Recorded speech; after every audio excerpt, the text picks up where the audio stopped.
이번에는 당신이 담보물도 없고 자산도 없어서 임금 말고는 저당 잡힐 만한 것이 없는 사람이라고 가정해보자. 당신이 삶을 소중히 여기는 사람이라면 내 말을 명심해야 한다. 신문에 매력적인 광고를 낸 대부업체에는 눈길도 주지 말라. 광고만 보면 이들이 산타클로스처럼 너그럽게 느껴지겠지만 그들의 말을 덮어놓고 믿어서는 안 된다. 물론 윤리적이고 정직한 업체도 있을 것이다. 그러나 이들은 질병이나 긴급한 상황에 맞닥뜨려 돈을 급히 마련해야 하는 사람들을 대상으로 사업하는 업체다. 큰 위험을 감수하며 대출금을 회수하는 데 드는 비용도 크기 때문에 은행보다 이자율이 훨씬 높을 수밖에 없다. 따라서 대부업체와 거래를 하기 전에 무조건 은행 담당자에게 찾아가 상담하고 그가 아는 공정한 업체를 추천해달라고 하는 것이 좋다. 만약 그렇게 하지 않는다면 다음처럼 악몽 같은 일이 일어날 수 있다. 미니애폴리스에 있는 한 신문사는 대부업체들이 러셀 세이지 재단이 만들어 놓은 규제를 따르고 있는지 조사했다. 그 조사에 참여했던 사람 중 한 명을 안다. 그의 이름은 더글라스 러틴이며 지금은 유얼라이프의 편집장으로 일한다. 러턴은 가난한 채무자들이 얼마나 곤란을 당하고 있는지 머리카락이 쭈뼛 서게 만드는 이야기를 들려주었다. 처음에는 $50에 불과했던 대출금이 순식간에 300에서 400달러까지 늘어난다. 월급은 압류되고 그런 이유로 회사에서 해고를 당한다. 만약 대출금을 갚지 못한다면 대출 사기 업체들은 감정사를 보내 가구를 감정하게 한 다음 돈이 될 만한 것이라면 모조리 가져가는 경우가 많다. 소액 대출을 하고 4년에서 5년 정도 갚아온 사람들 중 많은 이가 여전히 대출금을 갚고 있다. 이는 특이한 경우가 아니다. 더글러스 리턴의 말을 들어 옮겨보자. 캠페인을 하면서 우리는 판사들이 제발 그만하라고 소리칠 만큼 수없이 기소를 해야 했습니다. 신문사에서도 중재소를 만들어 수백 건의 사건을 처리해야 할 정도였습니다. 어떻게 이런 일이 가능했을까? 해답은 눈에 보이지 않은 요금과 별도의 합법적인 수수료에 있다. 물론 이런 대부업체를 이용해야 할 때도 있다.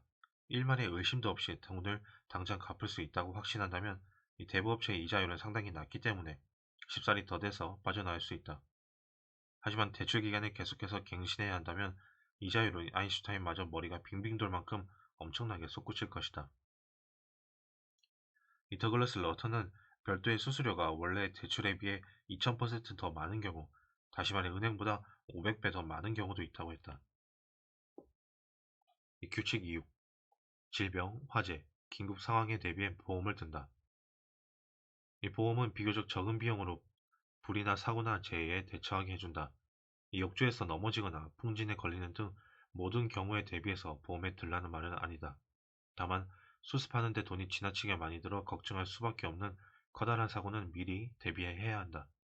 보험은 부담스럽지 않은 금액으로 불행을 대비할 수 있게 해준다. 한 여성이 열흘 동안 병원에 입원했다.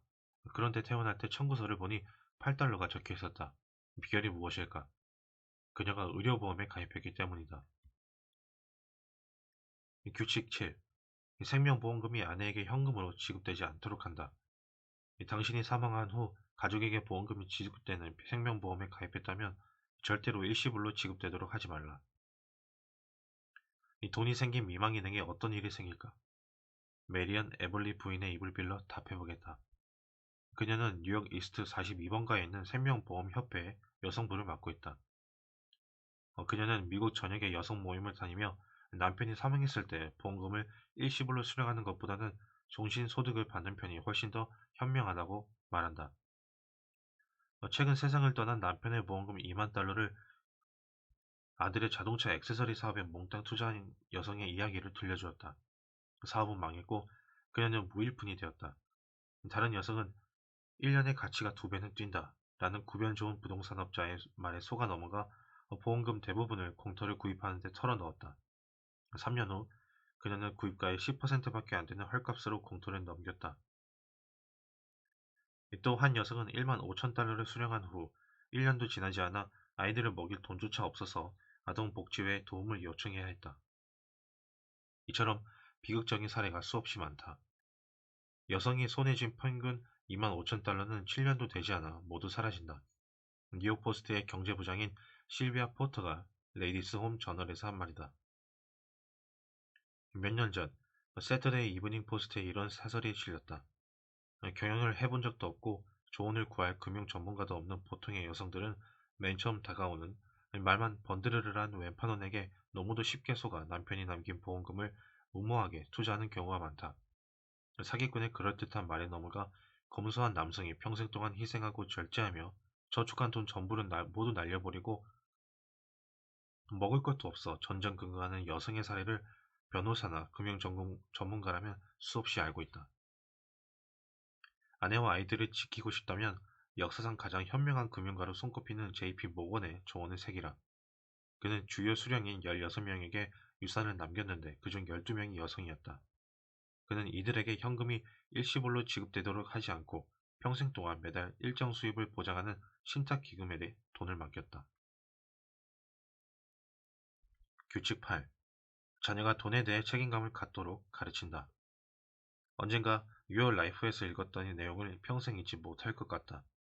스텔라 웨스턴 터틀은 어린 딸에게 돈에 대한 책임감을 가르쳐준 방식을 설명했다. 그녀는 은행에서 여분의 수표책을 받아 9살 난 딸에게 주었다. 매주 용돈을 받을 때마다 딸은 그 돈을 엄마에게 예금했다. 그녀가 아이의 자산을 관리하는 은행 역할을 한 것이다.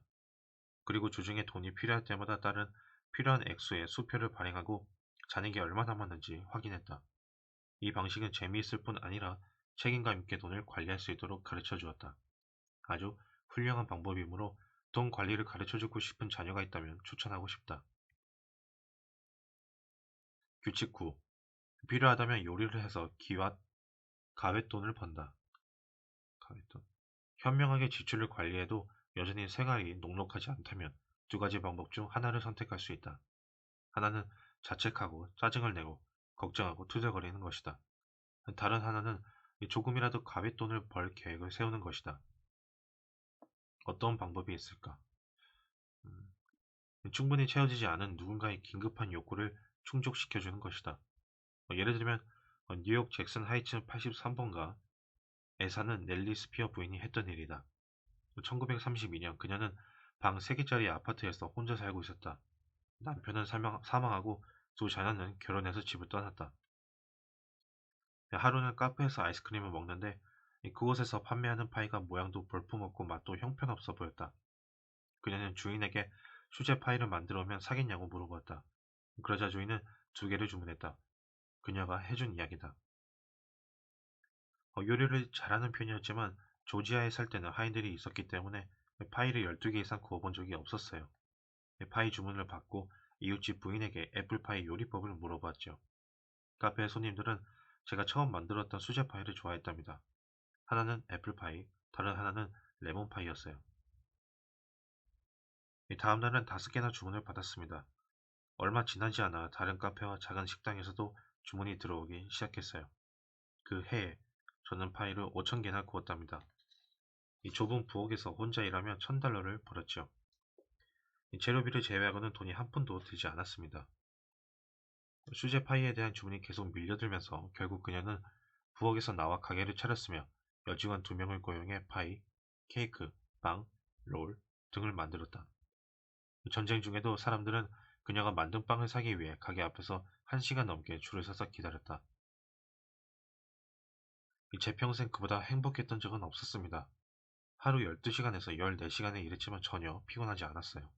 제게는 일이 아니라 삶의 모험이었기 때문입니다. 저는 사람들을 조금 더 행복하게 해주는 제 역할에 충실했을 뿐입니다. 워낙 바쁘다 보니 외로움을 느끼거나 걱정할 시간도 없었어요. 그 일은 제 삶에서 어머니와 남편이 떠난 후 가족이 없어져 텅 비어있던 공간을 채워주었습니다. 인구 10,000명이 넘는 도시에서 요리를 잘하는 여성이 그녀처럼 여가 시간을 이용해 돈을 벌 수 있을지 물어보았더니 그녀는 이렇게 대답했다. 그럼요, 할 수 있고 말고요. 오라 스나이더 부인도 똑같은 이야기를 들려줄 것이다. 그녀는 인구 3만 명의 도시 일리노이주 메이우드에 산다. 그녀 역시 부업에서 재료비 10%도 들이지 않고 사업을 시작했다. 그녀는 병든 남편을 대신해 돈을 벌여야 했지만 방법이 보이지 않았다. 경험도 기술도 자본도 없는 평범한 가정주부였기 때문이다. 그러다 어느 날 부엌 한 구석에서 달걀 흰자에 설탕을 넣어 사탕을 만들었다. 그런 다음 사탕을 학교 부근으로 가져가 학교하는 아이들에게 하나당 1센트에 팔면서 이렇게 말했다. 내일 또 오렴.